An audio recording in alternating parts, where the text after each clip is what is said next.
Hey guys, it's Dilly J and I'm back with another video. Today we're going to make onigiris. Now, the intention was to explain what I was doing while I was doing it, but since my daughter was playing a video game and decided to be a little bit rowdy, case in point, Okay. Oh my god, I decided that a voiceover will probably be the best way to go. Kara, just letting you know, I'm leaving your voice in my voiceover. Yeah. So let's get into it. First thing we're going to do is get that rice cooking. I use sushi rice. Just follow the instructions on the bag. While that's cooking, we're going to go ahead and get our ahi tuna. What we're going to do is we're going to cut it up into small bite-sized pieces. We want to make sure that is, when we take a bite of this in onigiri, that the pieces are small enough to where we're not like having big chunks falling out. We want to make sure that also all the marinade is getting through this tuna, so it's like nice and flavorful as well. For me and my husband, I only have to use one tuna, like one little serving of tuna, and that's enough to feed both of us. We both have 2 onigiris and we're good after that. Like, have a little side salad on the side of that. It's delicious, I'm telling you. And there's so many other directions you can go with this. It does not have to be tuna. You can do chicken. Like, literally, think about it. Some chicken, some teriyaki chicken, or orange chicken on the inside. That'd be fire. I mean, like I said, the possibilities are endless when it comes to this particular meal.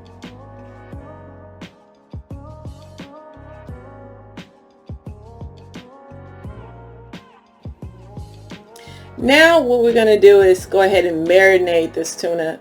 We're going to add some soy sauce to it. I use low sodium. You can use any brand soy sauce. This is just the one I have on hand. And then use some mayo. For me, I had some Tabitha Brown's vegan truffle garlic spread, which is the mayo of choice at this time for me. So I used that when I was making it, and when I tell you, that like made it the bomb. Like, it already had flavor, so it's like anything that I was building off of that was just adding to it. It was awesome. And after we put that mayo in there, don't forget about your sriracha. You're going to go ahead and add a little bit of that heat, that little tang to it. And then you're going to go ahead and give that a few whips. Make sure it's mixed in very well. And then you're going to go ahead and pop that in the refrigerator. Now I have one of my bowls that have like a seal top to it. So I just put a top on it. And then went ahead and put that in the refrigerator until I got through finishing everything else. Now that the rice is done, we're going to add some rice vinegar to it. The one I'm using is seasoned. I also pop a little salt in there as well, just to give the rice itself a little flavor too. You know, you don't want to have bland rice when you have all this flavor coming off the tuna. So not too much salt.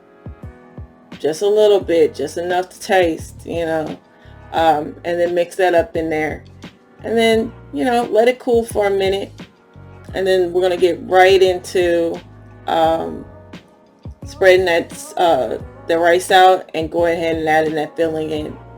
Now that the rice cooled some, we're going to go ahead and add that rice to the plastic wrap that I have. I cleaned the surface. I'm adding the plastic wrap down because we are going to mold this rice. So we need to make sure that this is very pliable and easy for us to work with. We also want to spread this rice out as well. Make a thin layer so that we are able to, I guess, surround the filling with the rice. So I'm just making sure I have enough and it's spread out thinly enough to when I go ahead and start making my shape, that for one, it holds shape, and then for two, the filling don't fall out, because last thing you want is your filling coming out before you even take a bite. When I tell you, this is so worth it, like afterwards eating it, this is so good. So now for the filling. Once you got your rice spread out, you're going to go ahead and add your filling to it. So now that we got that filling in there, what we want to do is we want to have the rice meet itself. Like on every corner, we want to try to connect the rice together so that none of that filling is sticking out. Now sometimes I mess up a little bit, and it's okay. If there's a little filling poking out, it's okay. It's not the end of the world. We're just gonna eat it. But you know, you want to try to make sure all that filling stays in the center and the rice is built up around it. Take the time to go ahead and shape it so that it can be in the desired shape that you're trying to be in. I've seen some in the shape of a circle or a spear, but for me, I am going to do a pyramid or a triangle, if you will, more of that shape, and just keep playing with it until it is the shape that you want. If you don't care, you can move on. Nobody has to see this but you. Nobody has to eat it but you. So, you know, don't stress yourself out. You don't have to be perfect. And then I also keep wetting my hands in between. I have a little bowl of water off to the side and I wet my hands. The reason why I keep my hands wet is because sushi rice is very sticky after it's been cooked. It's very sticky. So to keep the rice from sticking to my hands, I do damp them a little bit, not soaking wet, but just a little dampness to it just to keep the rice from sticking to my hand. Now, once we're done shaping out our onigiri, what we're going to do is we are going to take a piece of nori or sushi wrap and or seaweed wrap, and then we're going to go ahead and line it in the center of our onigiri and then pull it up the sides so that you have a base to hold on to. Now what I do is I do pre-cut these ahead of time, and I just, again, I only take one sheet and I fold it up so that all the parts are equal, and then I slice them into little strips, and then I use that to put it on for the base of the onigiri, so that while you're eating it, you have something to hold on to, you know.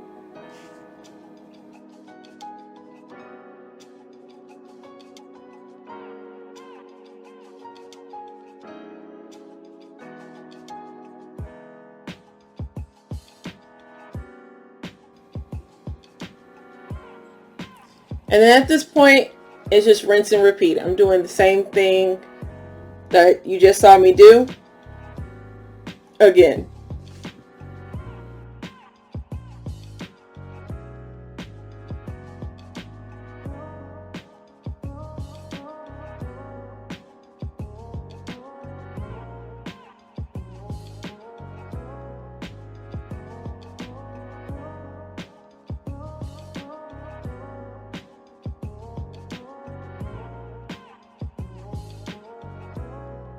Now that we're finished with all of our onigiri, all our little rolls, what we're going to do now is plate it. I have a little dish that I put my soy sauce in. I'm unwrapping the onigiris and I'm setting them on the plate.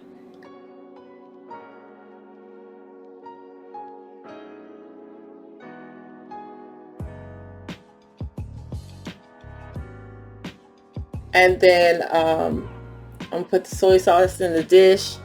It's about to be on and popping. And then what I'm gonna do is I'm gonna top it off with some everything bagel seasoning. However, this particular one, I got it from HEB. This seasoning, when I tell you, is the bomb. It is so good. This particular everything bagel seasoning has like it's like a plus citrus and sriracha. So you got that tang, you got that heat, that little spice to it. It is so good. So it even adds even more of a level of flavor to your rice than it did before. And I'm just adding a little bit on there as a garnish. And then voila, you're done. Just go chill out. Again, that is making an onigiri. Thank you so much for watching.